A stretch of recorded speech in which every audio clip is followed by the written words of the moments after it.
The Zanzibar International Film Festival basically had films submitted by filmmakers from all over the world, and they had submitted their films so that their films could get a chance to be screened during the festival. Interesting thing about watching films in a film festival is that those films are very creative, because they're not just going to talk about the normal kind of story that everybody talks about. They're just talking about issues in society like identity, race, gender, sexuality, and all those things that people are very uncomfortable to talk about.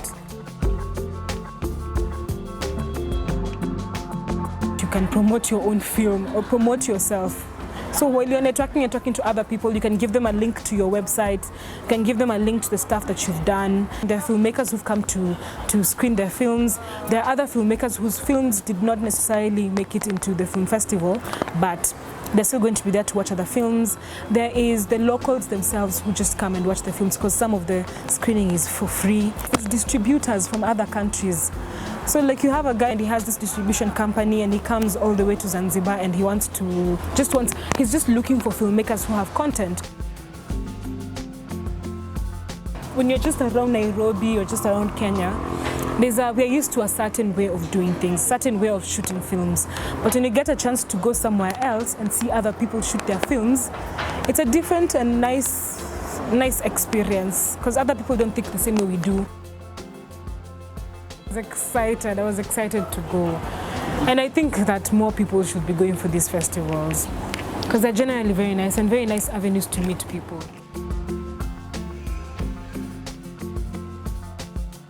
One of the most interesting things was that this year's Zanzibar International Film Festival, 9 films from Kenya were being screened.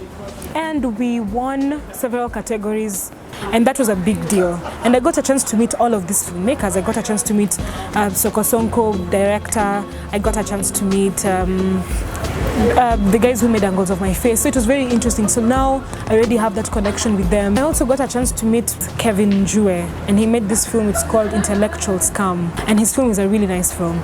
One of the most special things was that it was a film festival and also a cultural festival at the same time. So I got to experience a lot of Zanzibari culture, so to speak, and Tanzanian culture. So what used to happen was that they would show films throughout the whole day, and then in the evening they would always have a musical performance.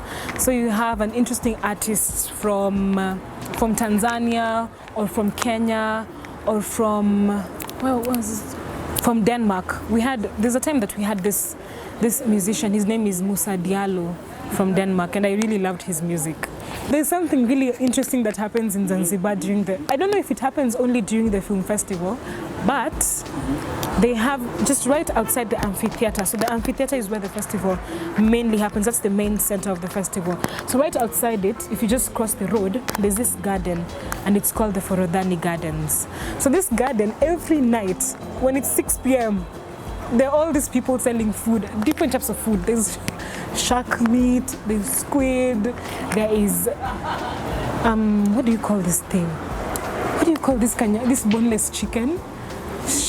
Oh my goodness, I've forgotten. There's so many, they're like maybe say 50 vendors, and they're selling food and they're cooking them on the spot. There's a lot of things that were happening at ZIFF. I mean, there was the ceremonies, there was the musical performances every night. But for me personally, the best thing was meeting filmmakers from Zanzibar. Tanzania is a budding film zone in itself. They have what they call bongo movies. Bongo movies apparently make a lot of money, especially in Dar es Salaam. One thing that I can tell you is that there was this really nice, deep sense of being African. There were so many other foreigners in the mix, but there was this really deep feeling of being African, being cultural, talking about our heritage, talking about our filmmaking processes, telling our own stories. I think that really made it memorable for me.